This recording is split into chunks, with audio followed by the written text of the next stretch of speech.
Hola, bienvenidos al primer podcast que vamos a grabar en la iglesia Vida Nueva. Hoy vamos a estar con el pastor Miguel González y vamos a hablar sobre la semana que cambió la historia de la humanidad. Pastor, bienvenido. Estamos en su casa, pero la idea es que podamos tener un rato ameno hablando sobre lo que es la Semana Santa. Y bueno, quiero preguntarles sobre qué tan importante es la Semana Santa. Bueno, muchas gracias por la visita. Una visita con una intención muy buena, muy buena. Este podcast que va a iniciar es una bendición y con el tema que vamos a iniciar. Y haces una pregunta interesante, ¿no? El mundo celebra la Semana Santa como tradicional, como una tradición. Es algo tradicional ya en las familias y en las calles hacerlo, pero ciertamente esto no es, la Semana Santa no es una tradición.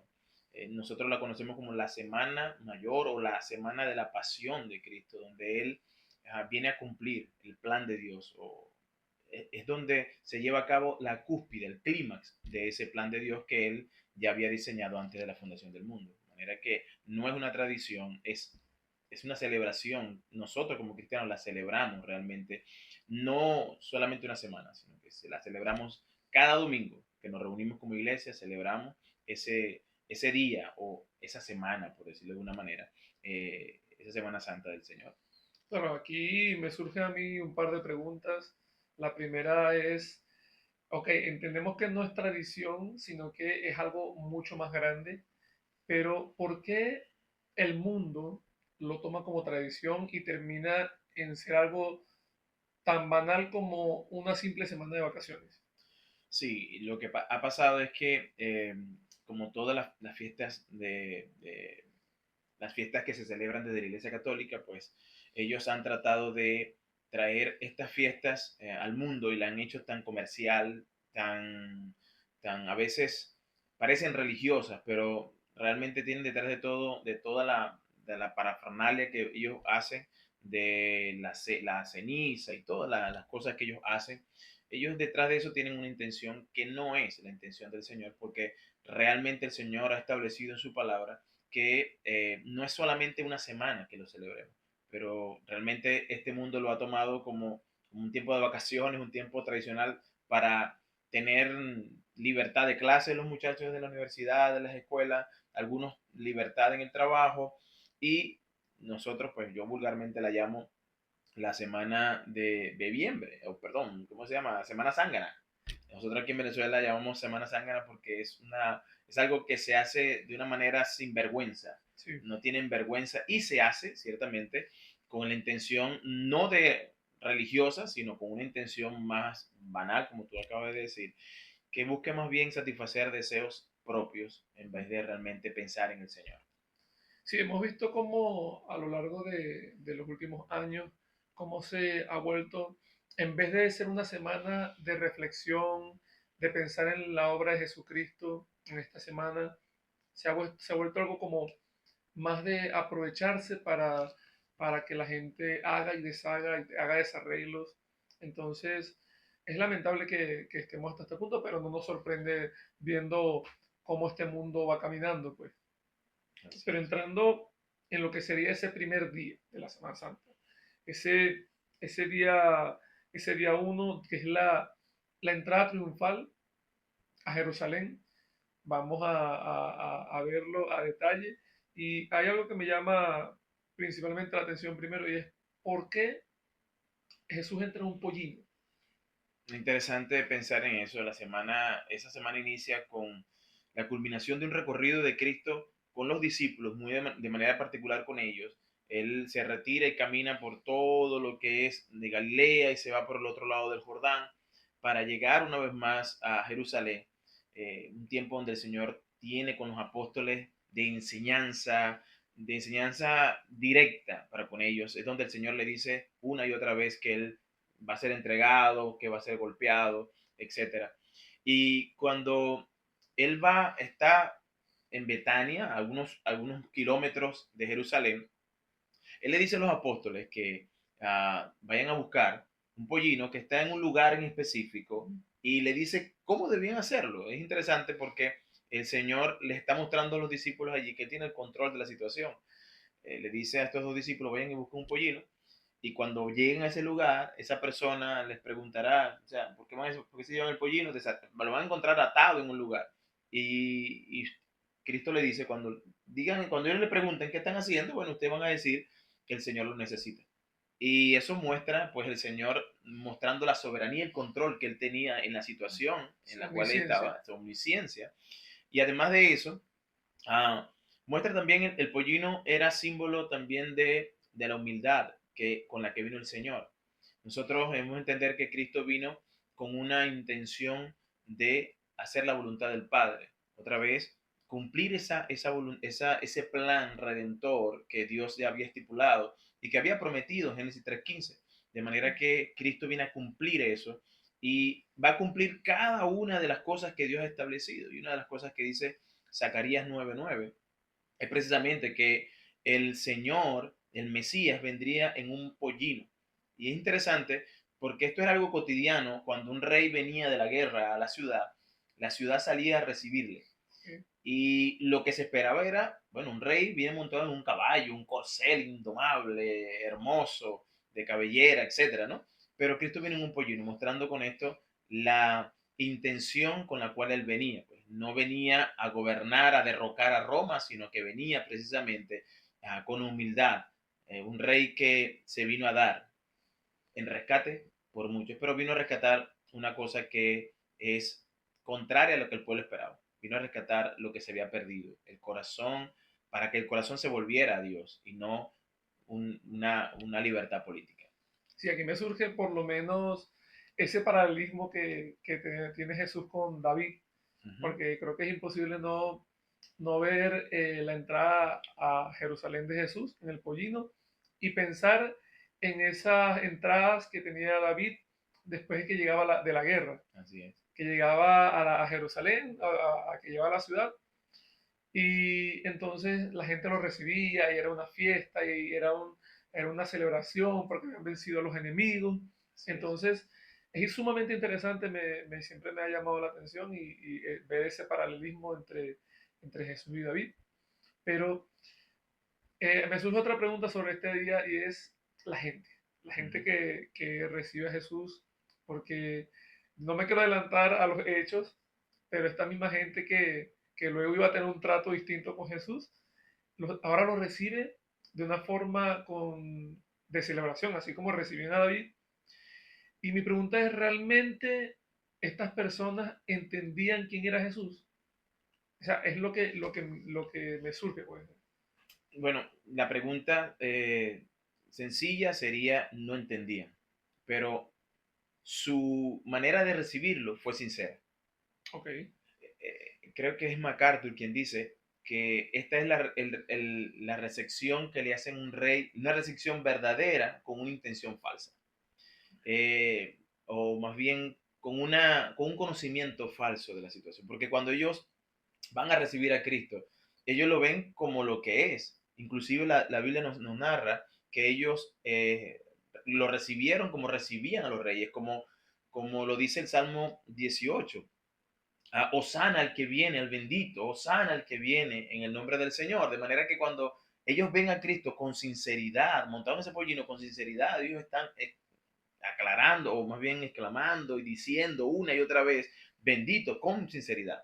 Sin embargo, no sabían lo que realmente lo que era, porque ellos pensaban en Cristo en este momento, que Cristo era el libertador, aquel libertador político que vendría a sacar a Roma, al opresor Roma, que tenía pues en cautiverio al pueblo de Israel, y que Cristo vendría como ese Mesías a libertarlos una vez y para siempre. Pero se darían cuenta en el camino, en la semana, en el transcurso de los días, que precisamente Cristo no era lo que ellos esperaban. Por eso es contraria la recepción después de algunos días. En este primer día ven a Cristo venir allí y lo proclaman rey.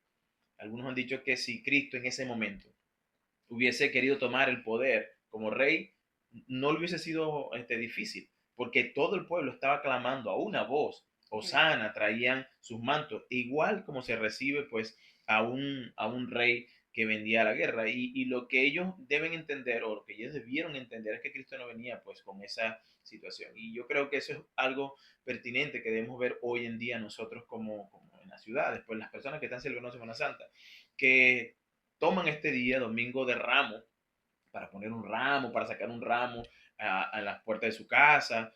Y lo que realmente deberían entender es lo que realmente pasó allí. Cristo no vino como el libertador político, sino que venía realmente como ese Mesías, aquella persona que buscaba el corazón, vino a buscar y a salvar lo que se había perdido. Pero lo que nosotros no debemos ignorar es que ya Cristo vino humildemente montado en un pollino. Pero no nos equivoquemos. La Biblia dice también en Apocalipsis que Él vendrá un día montado en un corcel blanco, como Rey de Reyes y Señor de Señores. Y es allí el contraste de la primera venida, pero el contraste a la segunda venida. Él vendrá un día, sí, a liberarnos una vez y para siempre de todos los opresores, de nuestro propio cuerpo que está sometido al pecado incluso. Pero en esta oportunidad, pues Él vino como ese Rey humilde que viene a conquistar corazones. Bueno, es tremendo el plan de Dios de cómo se hilan todas las, cómo se conectan, se vinculan cada uno de los movimientos de Dios en la historia, porque como tiene relación toda la Biblia y termina, tiene su clímax en la historia de Cristo en el Evangelio. Y me llama, no puedo evitar pensar en las personas, seguir pensando en las personas, en cómo en los tiempos de su popularidad y que está ligado con este momento de la entrada. Usted dijo que el pueblo, si hubiera querido en ese momento, lo hubiera coronado rey y fácilmente Jesús no se lo hubiera hecho difícil porque lo veían como esa figura davídica Uh -huh. que estaban esperando. Entonces, ¿cómo se relaciona esa popularidad de Jesús en el tiempo que estaba haciendo milagros y ahora con este tiempo que lo reciben? O sea, está relacionado. Ellos sabían, mira, este es el hombre que ha venido haciendo milagros, si es el Mesías. O sea, lo reconocían como Mesías, pero o era que no era el Mesías que ellos esperaban. Sí, sinceramente no era el Mesías que ellos esperaban, aunque ellos tenían alguna idea de que era el Mesías, porque si nosotros leemos el resumen que nos dan los cuatro evangelios, es interesante que en esta entrada triunfal hay muchas personas, recuerden que es el tiempo de las Pascuas, y gente de todos lados viene.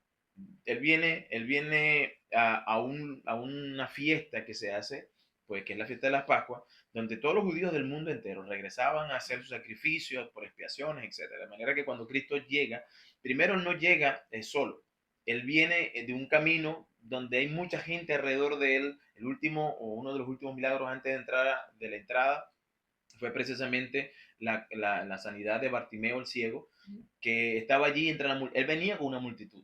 Y el Bartimeo estaba ahí diciéndole, hijo de David, ten misericordia de mí. De manera que esta persona que es ciega reconoce en el bullicio de la gente que el que viene por allí tiene una autoridad, tiene algo. La gente está diciendo el hijo de David, de manera que Cristo hace ese milagro y muchas personas lo están viendo. De manera que se levantan todos y van todos a Jerusalén. Así que cuando él va a entrar a la entrada, él va a hacer la entrada de Jerusalén, pues viene con una multitud y aparte hay una multitud en las ciudades esperando. Ellos están conscientes de que este hace milagros, de que este tiene una autoridad que no es como cualquier otro, que ha hecho señales, milagros, prodigios. Este debe ser el Mesías. Pero el enfoque de ellos siempre fue que él, el Mesías vendría, haría señales y milagros y todo para que la gente entendiera que él era el Mesías. Pero ellos entendieron que la finalidad de ese Mesías era precisamente venir a salvarlo a ellos, porque el pueblo judío reclamaba pues la exclusividad del Mesías. Pero sinceramente no fue así. Cristo vino a salvar lo que se había perdido y eso incluye a todos aquellos que estábamos fuera de la ciudadanía de Israel.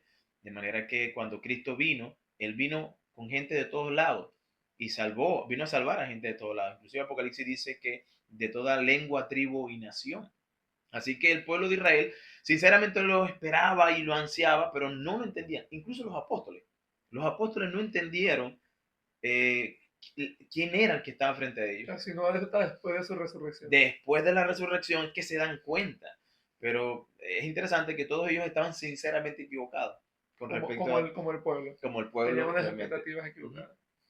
Bueno, ya pasando entonces a lo que sería ese segundo día, es el día de lo que sucede en el templo. Ujú. Jesús llega al templo, Jesús se entristece porque ve al pueblo como ovejas que no tienen pastor. Entonces, ¿qué, cómo podemos imaginarnos cómo es esa entrada de Jesús al templo? Bueno, después de que el Señor entra, Él regresa otra vez a un lugar donde está apartado y viene el segundo día. Y en este segundo día es interesante porque Él va a hacer algo que ya lo ha hecho. Las escrituras hablan que ya lo había hecho antes, pero lo hace otra vez. Y es la limpieza pues del templo, donde Él vuelca las mesas y todo esto. Y a veces nosotros no podemos entender las situaciones que ellos estaban viviendo. Primero, nosotros necesitamos entender el contexto, ¿no? El templo para el pueblo de Israel era tan importante porque era el centro de adoración. Es allí donde el Señor dijo que su presencia iba a permanecer, donde iba a estar. Así que la conexión de Dios con el hombre era en ese momento, a través del templo. La gente venía a suplicar el perdón del Señor a través de los sacrificios en el templo. Y las fiestas están allí. Ahora, el templo tenía sus reglas, pues no todos pueden entrar. Las mujeres tenían un lugar donde estar, los judíos podían entrar en otro lugar, que era el pueblo, los sacerdotes entraban en otro lugar y así, ¿no? Pero lo que nosotros conocemos como el templo como tal, el lugar santo y lugar santísimo, esos estaban resguardados. Ahora, fuera de ese lugar santo y santísimo estaban los atrios. Había un Ok, lugar que era el atrio de los gentiles, que precisamente era el lugar donde el gentil podía acercarse a Dios. ok, Así que es este lugar donde los fariseos toman para hacer una cosa que es totalmente despiadada, pues, porque lo que hacían era que pusieron sus tiendas, ponían a personas allí para que le atendieran las tiendas donde ellos vendían los cabritos, las ovejas que se supone que el pueblo debía criar. ok. Y cuando una persona llegaba de afuera con uno de estos cabritos, decía, no, esto no cumple con la ley. Así que cuando llegaban a este lugar, entonces tenían que pagar grandes sumas de dinero. Incluso los gentiles que venían de otro lugar, que traían otra moneda, venían a cambiarla y era una inflación horrible, ¿no? Ah, de manera que cuando Cristo ve eso y entra al templo, pues lo que viene, y lo dice el libro de Marcos también, que Cristo dice que la casa de su padre era casa de oración. Era el lugar donde la gente se acercaba a Dios. Esa es la oración. Eso es lo que nos enseña el tiempo de oración a nosotros. Es un tiempo de comunión con Dios. Y los fariseos estaban siendo obstáculos para que algunos no entraran o pues si precisamente estuvieran viendo eso. Que es cuando Cristo entra y voltea las mesas, saca a los cambistas y es en este lugar del atrio. Diciéndole a los fariseos cuando trataron de enfrentarlo, uh, Cristo los enfrenta y le dice, han hecho la casa de mi padre una cueva de ladrones. Y era lo que estaba pasando. Y es interesante porque si nosotros llevamos eso a la iglesia de hoy, nosotros necesitamos entender muchas cosas. La gente se está queriendo acercar al Señor y hay muchos, lamentablemente, que han convertido a la iglesia o esas iglesias locales en cueva de ladrones, donde personas están tratando de llegar, incluso en la Semana Santa, personas tratan de llegar a la iglesia y se convierten en cueva de ladrones porque te exigen cosas, te exigen no solamente pagos, sino hacer sacrificios que realmente ya no tienen ninguna utilidad, de manera que lo que Cristo hizo en ese momento es algo que nosotros, no lamentablemente, pero sí tenemos que verlo hoy a la luz de hoy en día y decir qué lamentable que hoy el templo del Señor, o más bien el lugar donde la gente se acerca a buscar a Dios, se ha convertido en cueva de ladrones, donde personas están buscando el beneficio personal y terminan pues alejando a algunos y a otros pues así, creando decepción en el pueblo realmente que está buscando acercarse. De manera que cuando Cristo entra en ese segundo día, entra de una manera fuerte, volcando mesas, tirando las cosas, sacando a todos de allí y la reacción de la gente, la Biblia nos registra que todos estaban atónitos, no sabían qué hacer, no sabían qué hacer. Esa es una pregunta que siempre me hago con respecto a esta entrada de Jesús al templo y cómo comienza, cómo se enoja y comienza a echar abajo las mesas y a sacar a la gente. Y me impresiona el hecho de que nadie le haya puesto resistencia. Nadie le puso resistencia y Jesús limpió el templo. Así es. Entonces, ¿cómo sucede eso? Sí, lo que pasa es que cuando Cristo hace esto, él una vez más, él llama la atención al pueblo de lo que dice la Escritura. Y dice, el celo de mi casa me consume". El Señor realmente tenía un celo, pero estas personas habían convertido este lugar santo en ciertamente una corrupción espiritual, en simplemente una religión que se puede conquistar por medio de cambiar una moneda o llevar un sacrificio, cuando realmente eso no era lo que el Señor había estipulado. El Señor había mandado al pueblo a hacer sacrificios y hacer todo esto, pero lo había hecho con la intención de que ellos entendieran que vendría uno mañana, en el futuro, vendría uno que sería el sacrificio perfecto, no para que se convirtiera en lo que se convirtió. Así que cuando Jesús hace todo esto, el pueblo también está cansado de esto.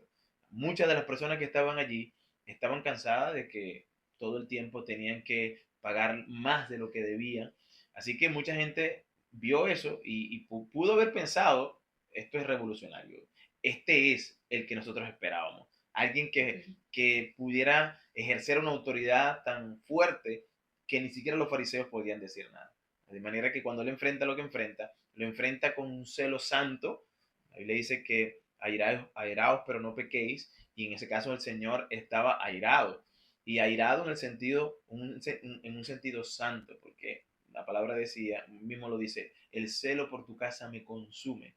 Y lo que ellos estaban haciendo precisamente evocó esa santidad del Señor al ver pues lo que estaban haciendo en el templo. De manera que el pueblo, no solamente el pueblo, sino los líderes, quedaron callados ante lo que estaba haciendo el Señor. Sí, por lo menos una pregunta que me surge es sobre el enojo de Jesús. La Biblia obviamente habla que Jesús no pecó. Ujú. Entonces, para la audiencia que nos está escuchando, ¿cómo le aclaramos esa relación del enojo de Jesús con su santidad y si cuando uno se enoja, peca? Esa sería mi pregunta. Sí, bueno, nosotros necesitamos hacer una distinción entre nosotros y Cristo. Ok, Nosotros no somos Cristo. Es importante mencionar de que el Señor fue sin pecado, fue santo y es santo, santo, santo. Él es Dios. De manera que cuando el Señor tiene ira, es una ira que está mediada o está regulada por su santidad. De manera que lo que Él hace pues es preciso, es correcto lo que él está haciendo, precisamente porque lo que estaban tratando de hacer estos fariseos es contaminar, traer corrupción a lo que Dios ha llamado santo. El templo de Dios era un templo, era un lugar donde la santidad se veía por todos lados.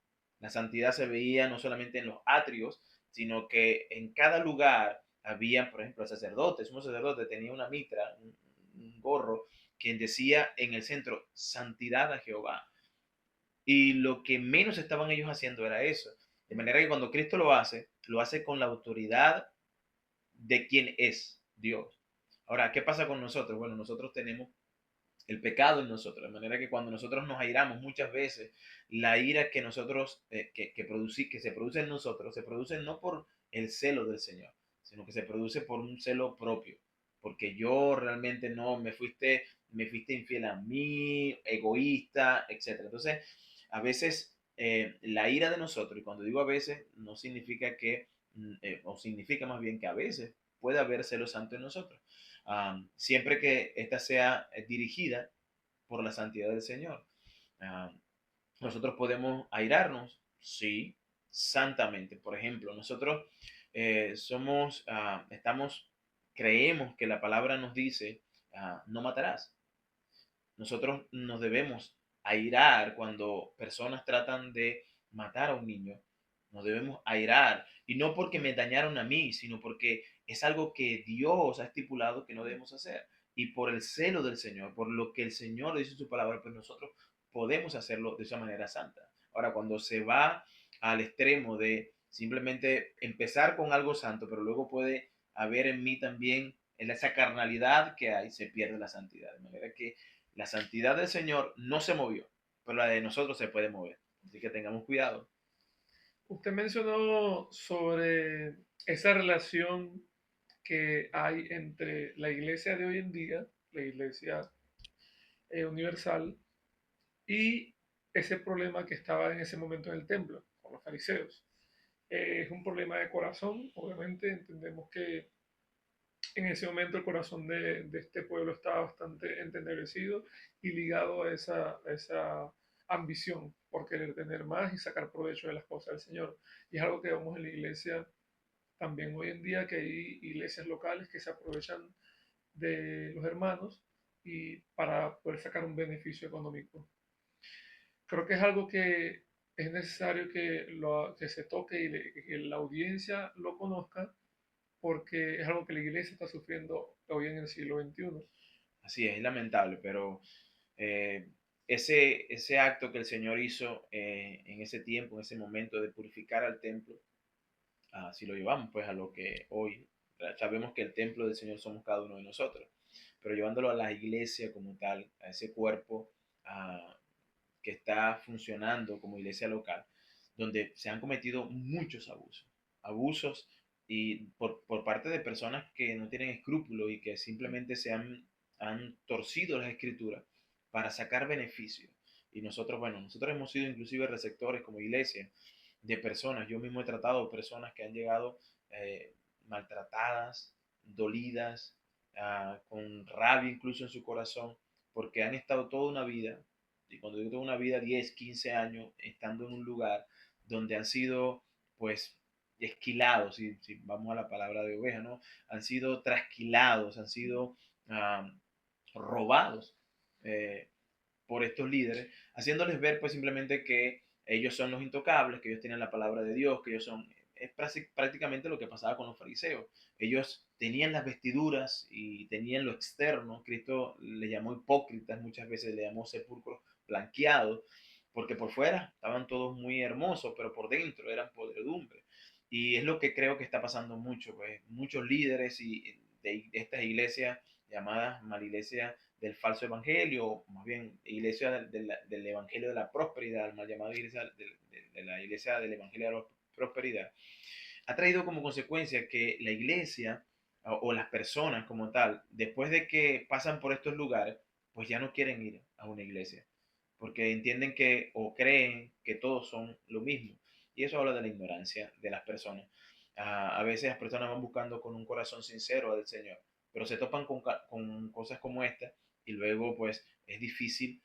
Claro que para el Señor no es imposible, pero es difícil luego sacarlas de allí y enseñarles a entender que ese no es Dios, que Dios no estaba allí, aunque ellos utilizaron la Biblia, no eran de parte de Dios.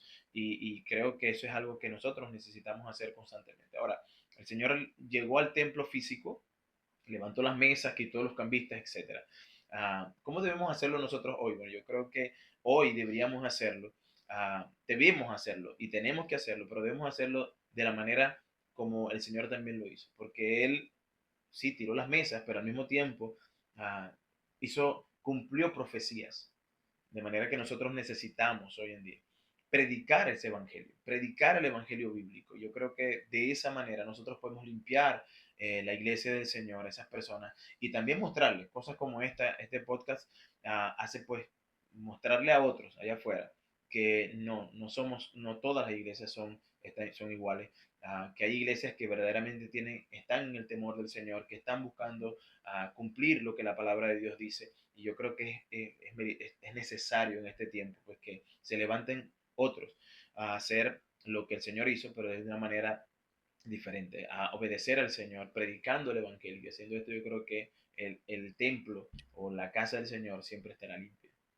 Sí, es un tema bastante profundo que creo que incluso nos da Mm. para hablar del Evangelio de la Prosperidad en otro podcast, pero bueno, volviendo a la semana, a Semana Santa, Apenas vamos por el día 2. vamos Ay, por el día 2, sí, entonces, ese tercer día, ese tercer día donde Jesús toma de su tiempo para confrontar, confrontar y enseñar. ¿Cómo inicia ese día el Señor? pues interesante, porque los fariseos, al ver en el contexto de lo que estamos hablando, Claro. ellos quedaron petrificados al ver a Cristo levantar las mesas y todo esto. Así que ellos ahora ven a Cristo allí y tienen que hacer algo. Se reúnen entre ellos y dicen, necesitamos hacer algo, no puede quedarse así. Ellos tienen miedo porque este hombre está mostrando algo que la gente está viendo y podemos nosotros perder pues nuestra autoridad. Así que ellos empiezan a hacer, vamos a decir, un plan entre ellos, inclusive se juntan entre personas que no se llevan bien tradicionalmente, se juntan para buscar atrapar al Señor y lo hacen a través de preguntas que capciosas, buscando hacer caer al Señor. Así que ellos lo van a enfrentar ahí en el templo y van a confrontar al Señor haciéndoles preguntas una y otra vez. Y yo quisiera leer ese pasaje donde el Señor habla cuando confronta la hipocresía de los fariseos. Y en Marcos, perdón, 11, versículo 27, él está ahí con ellos y ellos le hacen una pregunta, dos preguntas que son importantes, son preguntas que son legítimas, o sea, ellos hicieron preguntas legítimas. El versículo 28 dice, y le dijeron, ¿con qué autoridad haces estas cosas? ¿Y quién te dio autoridad para hacer estas cosas? Dice, primero, ¿con qué autoridad y quién te dio autoridad para hacer estas cosas? Dos preguntas que son legítimas. El pueblo de Israel estaba viendo, así que él debía demostrar de manera legítima que él era, pues tenía una autoridad. Y en el camino, en la manera que Cristo los va a enfrentar, los deja humillados, porque Cristo va a ser como lo hacen los judíos. Y él les va a preguntar también, él va a responderle con otra pregunta. Y le dicen, bueno, yo quiero que ustedes me digan de quién era el bautismo de Juan, si era del cielo, de Dios o de los hombres. Y fue una respuesta espectacular. Una Sí. respuesta que los dejó fríos, porque ellos tenían su trama y el primer cartucho que tiran, el Señor se lo apaga inmediatamente, porque al confrontarlos con la misma pregunta, los deja sin argumentos. Tanto que ellos están entre ellos diciéndose, bueno, ¿qué hacemos? Es como que el Señor les pregunta, les hace esta otra pregunta y quedan como, ¿qué decimos? ¿Y qué vamos a hacer ahora? De manera que los dejas desarmados. Así que imagínate la escena, Cristo voltea las mesas y todo lo que está pasando y luego ellos vienen, vamos a hacerlo caer. De pronto el Señor viene, le hacen esta pregunta y Cristo les hace una pregunta como buen judío para que ellos respondan. De manera que los deja sin ningún argumento al preguntarle de quién era el bautismo de Juan. Ahora, Juan había dicho, interesantemente, cuando le preguntaron que quién era él, los mismos fariseos le preguntaron a Juan, ¿quién eres tú? Ah, ¿Eres el Cristo? Le dijeron. Y dice, no, yo no soy. Juan no dijo, yo no soy. Yo soy el que vengo a preparar el camino del Señor. De manera que Juan le estaba diciendo que, como dice la palabra del Señor, el último libro de la Biblia, Zacarías, que Cristo, antes de la venida del Mesías, vendría uno que prepararía el camino del Señor. Y luego Juan dice exactamente eso, yo soy el que prepara el camino del Señor. Y luego dice Juan que el próximo día que Juan, después de que estaba bautizando, a Cristo aparece y le dice a los discípulos que estaban allí, he aquí el Cordero de Dios que quita el pecado del mundo, del cual yo no soy digno de desatar su calzado. Así que cuando Juan le preguntan quién es él no habla de él habla de Cristo. Él habla de lo majestuoso que es él. Así que lo que ellos vayan a decir, el pueblo tiene a Juan como un profeta de Dios. Así que lo que ellos vayan a decir los tenía entre la espada y la pared. Iba a ser en contra del pueblo, lo cual el pueblo iba a arremeter contra ellos. Y se decía, si decían que Juan no venía de Dios, entonces el pueblo lo arremetía. Pero si decía que venía de Dios, entonces estaban en una cuestión moral, porque tú siendo doctor de la ley, fariseo, que se suponía que debes velar por lo que estaban las cosas del Señor, no le seguiste, porque fueron ellos que lo mandaron a matar. Fueron ellos que, bueno, ellos en complot, bueno, sabemos que fue este hombre de Herodes, fue Herodes que lo mandó a matar. Sin embargo, ellos estaban detrás de Juan una y otra vez para acabarlo. Así que Cristo los deja sin cartucho, o más bien apaga ese cartucho inmediatamente. Y dice el texto que ellos, después de que estaban en ese problema de no saber qué hacer, el versículo 33 dice, así que respondieron, dijeron, y dijeron a Jesús, no sabemos. El Señor les hace una pregunta puntual. Cuando ellos le preguntaron a Juan, Juan dijo quién era. Ellos debían decir, pero ellos no lo hicieron. Ellos respondieron como muchos hacen. No sé. Cuando se encuentran entre la espada y la pared, no sé, pero saben la respuesta. Y yo creo que eso es algo que es interesante porque en llegar al momento donde a muchos, a los cuales se les ha predicado, estarán en esa posición. ¿Es Cristo el Señor? Y por compromisos que tengan con este mundo, simplemente, o por las pasiones que tengan dentro de ellos, van a decir, no sé. Lo cual Cristo entonces les responde, entonces, tampoco yo os digo con qué autoridad hago estas cosas. Salió de esa encrucijada que quizás ellos trataron de ponerle a Cristo con una pregunta y salió no solamente victorioso, sino apaleando al contrincante. Um, Algo que aprendí de esto fue, o es que a Cristo no se le engaña. A Cristo no se le puede hacer caer. Él es Dios. Así que en el primer encuentro, topan con una pared al Cristo dejarlo sin ningún argumento.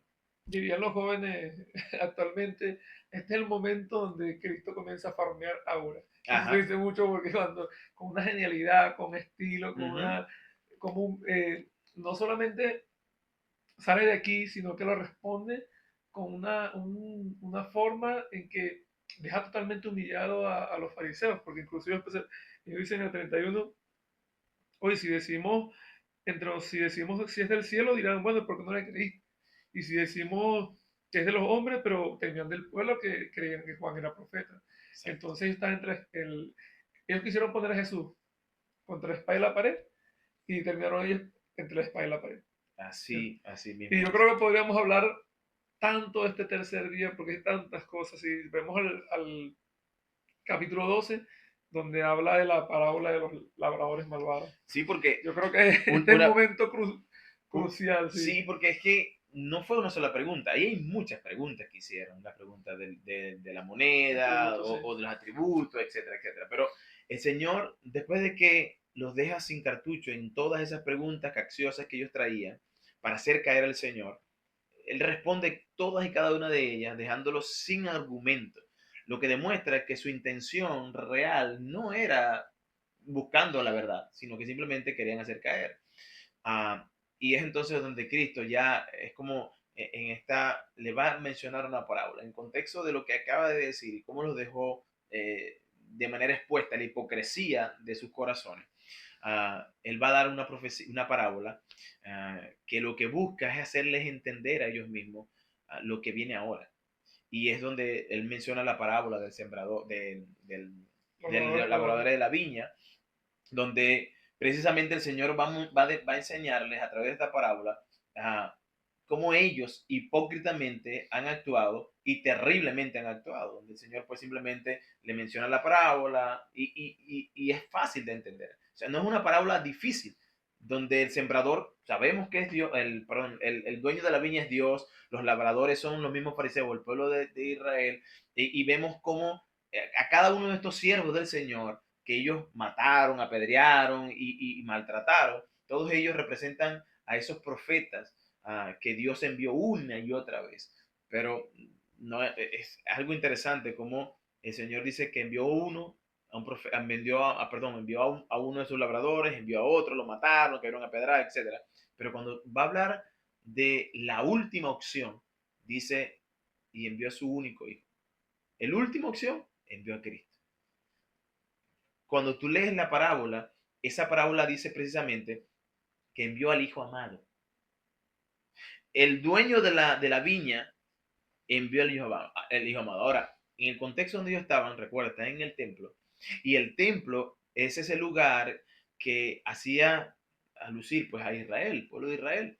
Y el templo como tal tenía un diseño que hizo Salomón al final, donde él plasmó en oro una mata de higuera afuera. Y el pueblo constantemente le iba añadiendo hojas de oro. De manera que cuando Cristo habla de la viña, ellos están ahí viendo, ellos están entendiendo que este lugar, lo que es el centro de Israel, pues es lo que el Señor nos ha dado. Y luego él le dice, cuando envían al último hijo, ¿qué hicieron ellos? En vez de pensar, bueno, la viña del Señor nos está pidiendo cuenta, vamos a devolverle, lo que hacen es, matemos al dueño de la viña y nos quedamos con ella. Que yo creo que es lo que ha pasado. Y todas estas Semanas Santas que el mundo celebra como lo celebra, pues están haciendo exactamente eso. Han matado al hijo, han matado a todos los que han enviado y se han quedado como dueños de la viña. Sin embargo, la parábola termina de una manera interesante porque Cristo les pregunta a ellos, a los fariseos, ¿qué creen? Porque luego de matar al hijo, dice, ¿qué creen que hará el dueño de la viña con estos hombres? Y nosotros vemos que en Mateo nos dice que quienes respondieron fueron los discípulos, los fariseos. Ok. Ellos respondieron, bueno, los matará y les quitará la viña y se lo dará a otro. Es como lo que hizo Jonatán con David. En aquella famosa parábola donde David queda descubierto, bueno, exactamente pasó lo mismo, donde el Señor les pregunta y ellos mismos responden. Y la respuesta fue correcta, exacto. Será quitada de ustedes y le será dado a otros. Y por eso la iglesia es la iglesia del Señor, porque el Señor vino por los suyos y los suyos no le recibieron, los suyos lo mataron. Por ende, el Señor le ha quitado a ellos y se lo ha dado a los gentiles. De manera que ahora la iglesia tiene la labor, esa labor que tenía, no exclusivo el pueblo de Israel, pero como instrumento de Dios, que era dar acceso a todos que vinieran al Señor. Bueno, ahora la iglesia está llamada a hacer eso. Y se puede mencionar el momento, la tensión que se vive, porque Cristo le dice, pues exactamente hará eso. Ellos cantaban en esta semana, desde la entrada de Jerusalén, la entrada triunfal, hasta todo lo que se hacía en el templo, cantaban el Salmo 18 y Cristo hace mención de ese extracto precisamente cuando él les hace esa pregunta, pues. Déjenme. Eh, ok. Eh, Me perdí. Ok. Sí.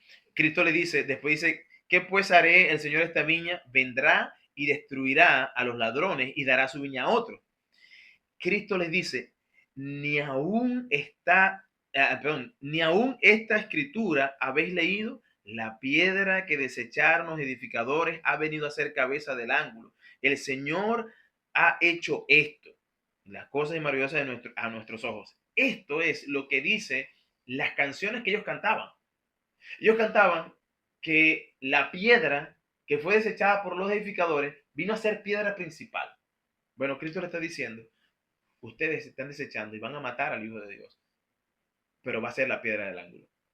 Es como que diciéndole, todo lo que ustedes van a hacer ahorita, en una semana, en unos días, bueno, eso será parte de la profecía que se tenga que cumplir, pero eso que se va a cumplir, yo se lo estoy diciendo ahora. Y cuando nosotros caminamos, esa piedra de edificadores fue parte de lo que el sermón que predicó Pedro en Hechos 2 y cómo esta gente se convirtió al Señor. Ahora, muchos judíos se convirtieron y es de decirlo, después de que Cristo resucita, pues la gente entendió el mensaje más claramente. Pero estos fariseos, no lo entendieron. Su corazón todavía estaba muy duro. Me llama mucho la atención la maldad del ser humano, Ujú. porque no puedo evitar pensar en el tiempo de las parábolas, cuando Jesús estaba hablando de la parábola, y ni siquiera los discípulos lograban entenderla. Pero esta parábola específica de los labradores malvados, los fariseos Así es. la entendieron porque dice, y procuraban prenderle, porque entendían que decía contra ellos aquella parábola. Exacto. Entonces, yo digo, no es que ellos no sabían, o Ujú. sea, ellos sí entendían, ellos sabían, entendían perfectamente lo que estaba hablando Jesús, Exacto. pero aún así avanzaron con su fechoría.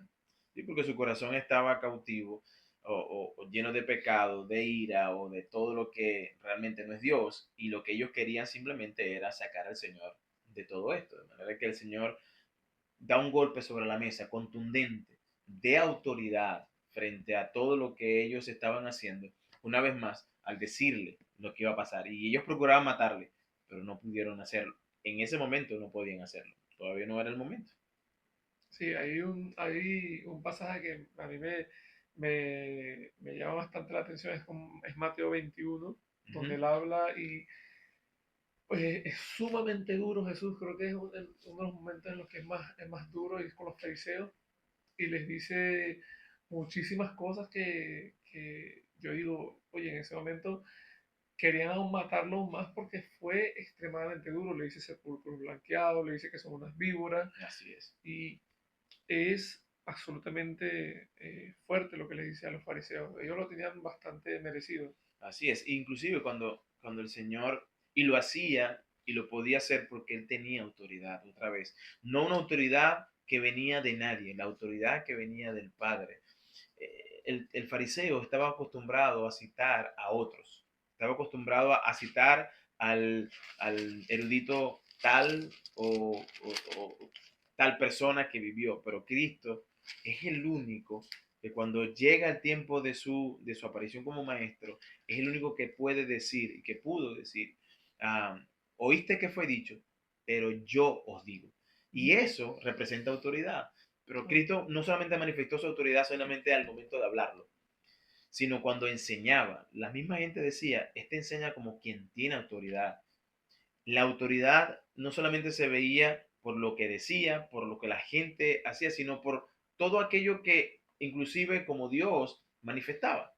La naturaleza se postraba ante la autoridad del Señor. Recuerdo ese pasaje que Cristo va en la barca en medio de las olas y el estruendo, la tormenta que había. Los discípulos le levantan porque estaban, Señor, perecemos. Y Cristo se levanta y solamente dice, calla, enmudece, con autoridad. De manera que la naturaleza no tuvo más nada que hacer que obedecer al Dios creador. Así que Cristo le demuestra que no solamente Él tiene autoridad al enseñar, tiene autoridad al mandar naturaleza, tiene autoridad cuando Él mismo enseña, pero inclusive tiene autoridad, lo vemos sanando a personas sobre la enfermedad, tiene autoridad sobre los demonios, tiene autoridad incluso sobre la muerte. Él tiene autoridad sobre la muerte porque él le dice a Lázaro, su amigo, cuando muere, él se levanta allí y le dice a Lázaro, ven fuera. Y eso habla de la autoridad que tenía el Señor. Y eso es lo que no podían resistir los fariseos. La autoridad con la cual Cristo se presentaba era una autoridad que ellos nunca habían visto y que claramente pues, los fariseos no tenían. Bueno, la Biblia nos enseña que todo lo que hizo Jesús, y eso es lo que nos da a entender, fue con un propósito. Uh -huh. Todo y cada una de las cosas que hizo para enseñarnos algo. Entonces, ¿con qué propósito Jesús hace esta confrontación a los fariseos? Entendiendo que no se vuelven en sí, no se vuelven en sus caminos los fariseos, sino que siguen con su plan malvado. Entonces, ¿qué enseñanza nos da a nosotros como iglesia hoy en día esta confrontación que le hace Jesús a los fariseos? Bueno, una vez más muestra la divinidad de Cristo. Nos muestra a nosotros que Él es el Mesías, que Él es Dios. Nos muestra a la iglesia hoy en día que Él tiene el dominio incluso contra aquellos que están contra su iglesia. Cristo, el mismo el Señor que tiene toda autoridad, que ha dicho toda autoridad me es dada bajo el cielo, uh, y que Él ha dicho que las puertas de la no prevalecerán contra la iglesia. Eso nos debería a nosotros dar tranquilidad, nos debería dar consuelo en medio de la tribulación, porque Él ha prometido, pues, que la iglesia va a prevalecer, la iglesia va a vencer.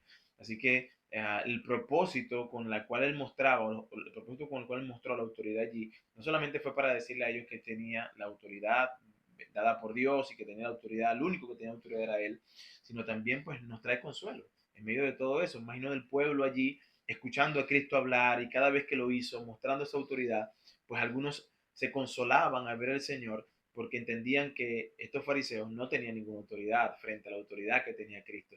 Y solamente pensar que ellos podían ser o estaban siendo gobernados por personas que tenían una autoridad que era vaga o era ambiciosa, que era corrupta, eso los dejaba pues sin esperanza. Pero al ver a un Cristo levantarse en medio de toda la multitud y mostrar esa autoridad, entonces daba esperanza, daba esperanza. Excelente, pastor. Bueno, vamos a pasar ese cuarto día. ese día que es que no se menciona mucho, pero es el día del silencio, el Ujú. cuarto día. ¿Qué pasa aquí en este día? Bueno, este día es un día interesante porque aquí hay varias cosas que van a suceder. Ah, van a, aquí sucede lo que se conoce como el complot del arresto o la trama del complot para arrestar a Cristo. Se entiende, algunos entienden que aquí fue donde ah, Judas empezó a ver la traición para traicionar a Cristo. Ah, tiene, hay una historia interesante que se da en medio de todo esto, que es la preparación que hace esta mujer, María, cuando Cristo está en la casa de Jairo y la mujer llega y quiebra su alabastro en los pies del Señor y enjuaga sus pies, y vemos como Cristo deja que eso ocurra. Un perfume, un alabastro que era un perfume muy costoso y que en ese momento, cuando ella lo hace, eh, muchos se opusieron, Se escandaliza, se ¿no? escandalizan. ¿Cómo puede pasar esto? Inclusive Judas, quien tenía, pues era el tesorero, se levanta y dice, Señor, pero ¿cómo pudiste hacer esto? Muchos pobres a ella, mostrando con esto que la hipocresía, pues dentro de todo lo que en la religioso existe. Es la hipocresía que vemos hoy en día. Personas que dicen ser una cosa, pero realmente no son eso. Y Judas, aquí él mostraba eso, mostró esa traición, o esa manera de ver al Señor, para traicionarlo. Este no es lo que yo esperaba. Porque como los discípulos y como el pueblo esperaban, recordemos, esperaba a un Cristo que vendría a salvarlo de Roma. Pero al ver que una mujer ramera, o que tenía una condición, ¿verdad?, de ramera, o que ya fue, y que viene y tira el alabastro en sus pies y llora sobre sus pies y enjuaga sus pies, y lo unge. Todos los que estaban ahí se escandalizan porque, cónchale, esto no es posible, pero Cristo entiende lo que está pasando. Y Cristo hace una declaración interesante, dice que tu historia será contada en donde quiera que se predique este evangelio. Y es interesante porque eh, es, es, el, es una mujer que derrama una fe verdadera frente a otros que están alrededor, que posiblemente debían derramar esa fe verdadera. Sin embargo, vemos a un Judas que más bien cuestiona el acto y cuestiona al Señor, que no hace nada. Vemos a un Jairo que está ahí también, que cuestiona al Señor en sus pensamientos. Y vemos esa trama que se está dando allí, pero se está preparando. Dicen que es silencioso porque no hay un acto muy famoso frente a los fariseos, pero ciertamente es importante porque es en este momento donde el Señor está siendo preparado, ungido, previo a lo que será pues ese tiempo de crucifixión, o la último día, de la pasión como tal. Entonces, es que lo que se conoce como ese momento de preparación, o donde Judas entiende, este no es lo que yo creía que era. Y ya en este día Judas había comenzado su complot, o sea, él ya comenzó a pensar en traicionar a Jesús, Sí, o fue en este día, o ese día apenas estaba dando ese primer paso. aquí estaba dando su primer paso, porque aunque Judas nunca creyó, y eso lo deja claro el Señor, él era el hijo de perdición, el que no estaba limpio. eh, Judas siempre fue, lo que él fue, o sea, un perdido dentro de las filas del Señor. Y es aquí donde porque yo imagino, o uno puede imaginar a este Cristo entrando a Jerusalén y todo el mundo gritando, Hosana, el bendito, el que viene. Judas, uno de los que pertenecía a una secta de los celotes, uno de los que eran, de esa secta que estaba buscando derrocar al gobierno, que estaba gobernando, que era Roma. Al ver a Jesús en ese momento, él pensó, bueno, este es. Pero al ver que sus acciones realmente iban más enfocados en buscar esas almas perdidas, pues es como la decepción de Judas. Y es como para reflexionar también nosotros, porque a veces es eso, a veces las personas están buscando un Cristo hecho a la medida, un Cristo hecho a mi forma, a como yo lo veo, y es lo que pasa en Semana Santa. Muchas personas van a esta Semana Santa con un Dios a su medida, un Dios que les permite excesos, abusos del alcohol, droga, tiempos depravados de fiestas, que lo que terminan es en muertes, en peleas, en frustraciones, en maltrato, etcétera, etcétera. Personas que creen que haciendo esto, pues ciertamente llegan a una comunión con el Señor, pero realmente han hecho un Cristo a su medida. Semana Santa, ciertamente para ellos es hacer un Cristo a su medida, y que nosotros debemos entender que esa hipocresía, pues, está en todas partes. Nosotros entendemos que el pecado está allí, pero que al mismo tiempo nos deja ver que, así como en la fila del Señor había uno que estaba dañado, había uno que ciertamente no era del Señor, pues hay muchos, muchos hoy en día que dicen ser de Cristo, pero realmente no lo son. Sí, verdaderamente yo creo que el caso de Judas es uno de los que más nos tiene que llamar la atención a nosotros los cristianos, porque Judas podía parecer, Ujú, pudo caminar con el Señor ujú, y aún así terminó perdiéndose. ujú, ujú, Entonces, es algo que es un llamado de reflexión a nosotros como cristianos, de que a veces creemos que estamos haciendo lo suficiente cuando en realidad no hay una conversión lo suficiente, una conversión verdadera pues, ujú, ujú. en la persona. Vamos a pasar, pastor, a un tiempo, un bloque de preguntas cortas Ajá. antes de pasar a esos tres últimos días. Pero hay preguntas que a lo mejor hay veces que las personas se hacen o hay cosas que las personas hacen en Semana Santa y a veces no entienden por qué las hacen. Entonces, esas preguntas vamos a sacarle de duda a las personas para que tengan un poquito más de información y tengan un poquito más de interés en lo que están haciendo. Ujú. La primera pregunta es, eh, ¿cuál es la mayor, cuál es esa mayor mala interpretación? Bueno, yo creo que el sacar de contexto esta semana y llevarla a un tiempo de vacaciones, un tiempo tradicional donde muchos eh, religiosos van a una iglesia solamente este día, el domingo, o este domingo de Ramos, y van el día domingo de Resurrección. Bueno, creo que es una mala interpretación de este mundo con respecto a lo que fue esa última semana de la Pasión. Sería pues una de las más terribles interpretaciones que le han dado.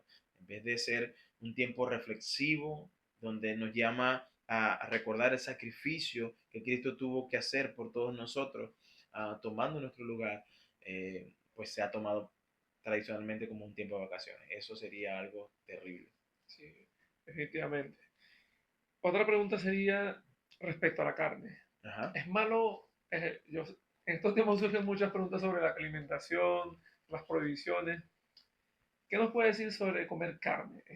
¿Nos hace más pecadores o cómo es la situación? Bueno, tradicionalmente, otra vez, hay cosas que se hacen por tradición y que han sido avaladas por la Iglesia Católica Romana, porque les conviene mantener a un pueblo ignorante, les conviene mantener a las personas presas y no las dejan, no las deja salir de lo que realmente debe ser, y las tiene presas precisamente con la ignorancia o con cosas como esta, el no comer carne.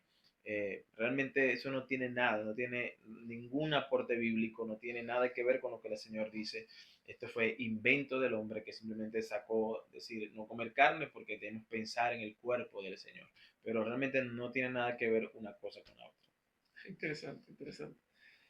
La siguiente pregunta sería, y es bastante interesante esta pregunta, ¿qué debería hacer un cristiano en Semana Santa? Bueno, lo que debería hacer todos los días de su vida, ¿Ok?